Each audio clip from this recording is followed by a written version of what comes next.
legislation, John Lewis stood with us as a leader in that passing the Equality Act.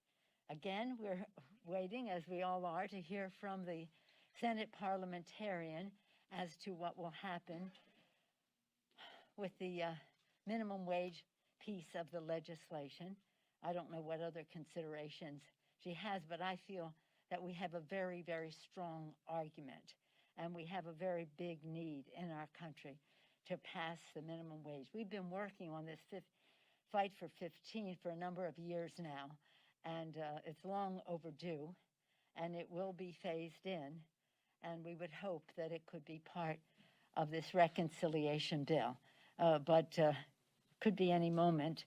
If you hear, because I don't have a phone here, if you hear before I do, let me know, okay? And then that will be, as you know, is part of our American Rescue Plan that we are putting forth. It's about putting vaccinations in the arm, money in the pocket, children in the schools, workers in their jobs, and it's what this country needs. And I salute the president for recognizing those needs and courageously going forth, and the American people, with it like over 75% of American people support the legislation. Overwhelmingly, Democrats, Republicans, and independents support the legislation. So hopefully by the end of the day tomorrow, it will be passed and then prepared to send over to the Senate by Monday morning for them to act upon it. And then if they change it, we'll take it back and pass it and then send it to the White House. We're very excited about that. And it is receiving such very widespread support from economists, and the need for something substantial is very recognized, as well as the timing and at a time when interest rates are low. So the need is great, the opportunity is there, and the precision of this legislation to directly address the needs of the American people, the lives of the American people, and the livelihood. Earlier this week, we sadly observed the over 500,000 people who died from the coronavirus. I was so pleased that we had a big turnout of Democrats and Republicans, House and Senate, on the steps of the Capitol for a moment of silence and music, no speeches, music, to share our sympathy with the families of those who have lost their loved ones. Any questions? Yes, sir. What you got? Let's go across here like this. The other week, prior to the Senate verdict on the impeachment trial, you were asked whether there might be something else Democrats might think about as punishment if there was not a conviction or censure. And you said you might have something to say about that. I was wondering if there's anything you guys are looking at, maybe the $200,000 plus pension that Trump gets as an ex-president, or is this a kind of closed chapter in your book? No, I think that what I was thinking of is that we have to get what we need. He's gone. What we need is the truth, and that's what we want to find out. The truth about what is happening in our country to enable something like this to be acceptable to the Republican Party. Secondly, separate from him, the need for us to secure the Capitol in a way that gives people confidence that they can visit, their children can come and see this temple of democracy.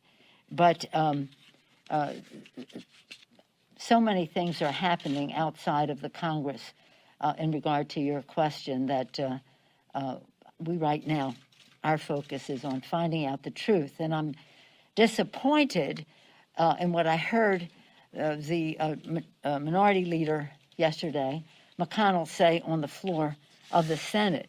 It was really quite stunning because in my brief conversation with him on this subject, I had the impression that he wanted to have a January 6th, similar to 9/11, commission, but what he said on the floor was really a departure from that.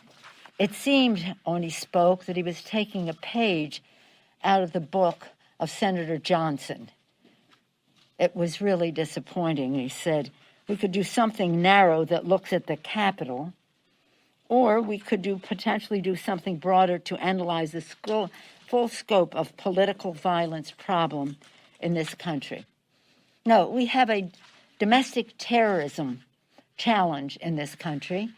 That's what the director of the FBI testified to the end of September. Domestic violence taking more lives than international violence in this country, and the biggest number since Oklahoma City. The biggest buckets under that category of domestic violence were white supremacy, anti-Semitism, and another list of xenophobia, Islamophobia, etc. I refer you to his statement. So for the leader of the Senate to make light of this and well, it's Don Johnson. Was his first name Don? What is it, Ron? Well, Senator, let me call him. Not Miami Vice or anything like that, Don Johnson. Ron Johnson seems to be taking the lead on what the scope would be of how we look at protecting our country from domestic terrorism. Yes, sir. Yes. Minority Leader and others have also said they would want to see this commission be a 50-50 bipartisan split. Why have you not wanted to go down that road, and are you concerned about who Republicans would appoint to be on a commission like that? No, I was the author of the legislation for the 9/11 Commission. We passed in the committee, in the Intelligence Committee. I lost on the floor. The ball was picked up by Tim Romer, and he, with the enthusiastic support of the families of 9/11, was able to pass the bill. But it was resisted at first by our Republican colleagues. Not in the committee. I won in committee, but not on the floor of the House. They were in the majority. That was a different time, a different commission. The most recent commission of scope has been the one I take great pride in, the Centennial of Women's Suffrage. That was a committee where each of us had 2, and the president had 2. So it was 6-4. It isn't unusual to give the president, we don't talk about Democrats and Republicans. These could be independents. They could all be one. I hesitated to put in there that there should be a difference only of 1 because maybe more independents would be named. We don't know because there's a criteria for who it is. So it is, that's not the point though. That's easily negotiated. The point is the scope. If you don't know your why, if you don't have your purpose as to what the purpose of this is, then the rest of it is not the important part of the conversation. Yes, sir. On that, to that end, though, are you concerned, though, if the commission were to have a lack of equilibrium, that the public would have confidence in it, then, number one, and number two, to your point about scope, that Republicans would look into things such as political protest violence last summer from the left, and then that would be their method of kind of saying, okay, we're not going to be focused just on what happened in the Capitol. We want to look into what happened. Well, that's exactly what my Senator McConnell said. But we had an event on January 6th, which I'm sure the world has not forgotten.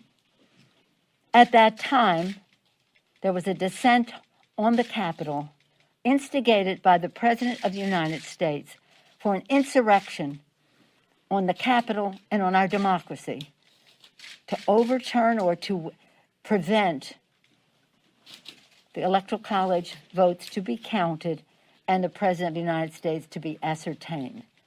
After there was an assault on the Capitol, and those of us, and to his credit, Senator McConnell, Leader McConnell was part of it, we insisted on coming back to the Capitol to resume the proceedings, not doing it in off-site or any of that. He was very much a part of coming back to the Capitol. Even after an assault on the Capitol, they still insisted on objecting to another state to take us into 4 o'clock in the morning, and then overwhelmingly voting against the count.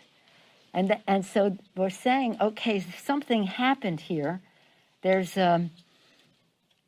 it's about domestic terrorism. We want to solve this. And now will do anything to have it be bipartisan, so as your point is, that it would be well received by the American people. But if we're talking about scope and saying, well, we got to go and look at all mob, but it's the Ron Johnson School of January 6th investigation as to seeking the truth. And that's most unfortunate. You had 2 already. Yes, sir. Did you have one? Not to steal his thunder at 2:15, but can you talk to us about why this Equality Act is needed? And secondly, about the Republicans calling it an attack on religious liberty and religious freedom and open up to lawsuits. Thank you for the question. I love talking about the Equality Act. It is needed because there is discrimination against people in the LGBTQ community. To give you a little background on that, we had for a long time a series, 4 things that we were going to do. One was we were going to pass hate crimes legislation, which we did. And I'm so proud of that. And Matthew Shepard's parents helped us pass that legislation. Secondly, we were going to do the repeal of Don't Ask, Don't Tell, which under President Obama's leadership and with his courage and the rest, we were able to do that. The next thing we were going to do is ENDA, to end discrimination in the workplace. But then it was like, well, why just the workplace? Why not in every aspect of the economy and of our society?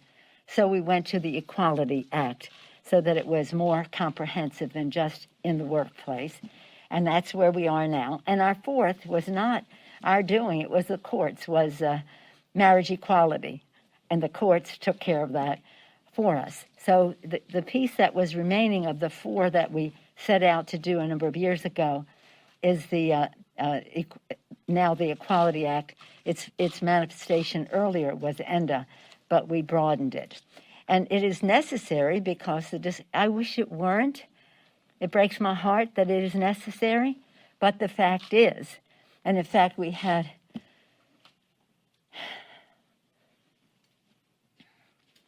a sad event here even this morning demonstrating the need for us to have respect. Not even just respect, but take pride. Take pride in our LGBTQ community. Thank you for your question. Yes, ma'am. It doesn't seem that you've made changes to the legislation or the police reform legislation since you passed it in 2019, No. 2020. Yeah. You still need 60 votes in the Senate, so how do you see the path to this becoming law if Republicans won't sign on? Well, we are passing the legislation here, which is a very balanced, and thank you for your question about the George Floyd Justice and Policing Act, which we will have on the floor next week. Is it next week? And Congresswoman Bass, to her credit, had worked in a very, very diligent and fair way to put something together that was respectful of those in blue who do their work so honorably and to whom we are in debt, but also to recognize that not everyone does that. And so this is what that legislation is about. What the Senate will do is what the Senate will do, but we will send over the bill that has the balance that we have in it. When we sent it over before, the Senate said, well, we're for all these things. Let's study them. And it was that, well, we're either going to do something or we're not going to do something, but we're not. Hundreds of millions of people marched in the street all over the world, not just for one day, but over and over again to say, make the change that is necessary. And this legislation, when we had the hearing for it in the House, the family came, George Floyd's family came, and they said, Madam Speaker, will you name the bill for George Floyd? And I said, I will only name the bill for George Floyd if you think it is worthy of his name. Now let's go into the process. They did, and we are honored to call it by his name. COVID relief? Yeah. Last question. On COVID relief, let's say the parliamentarian does allow the minimum Yeah. wage. What's your strategy to get it done? Isn't it going to be an uphill climb with Manchin and others against it? What's the path forward on minimum wage? You know what? You're going to have to go ask that question on the Senate side. But we are very, very pleased with the case that has been made. And we will pass a minimum wage bill. We must pass a minimum wage bill. Again, when we had the majority in 2007, one of the first bills that we passed, it was part of our 6 for 06. In the first 100 hours, we passed the minimum wage bill, $7.25. It had not been passed in 11 years. Now it's even longer. After we passed it in the House, it went over to the Senate, and about the 22nd of January, a senator from West Virginia, Senator Byrd, put out a press statement supporting the passage of the minimum wage and how important it was to the people of West Virginia. I call that to your attention because he might be an unlikely advocate, but he was out there urging the House. When we passed it in the Senate, we went out and had a big, I would say a rally, I guess, on the lawn, and I spoke for the House Democrats, and Senator Kennedy spoke for the Senate Democrats, and he said, you know what we have to do now? We have to pass the minimum wage, recognizing that already that was not enough for a family to live on. So here it is, that was 07 in January, signed by President Bush, George W. Bush, and what are we? 14 years later, we still haven't raised the minimum wage. Thank you all very much. I'll see you, some of you, 2 o'clock? 2:15 for the Equality Act. Thank you.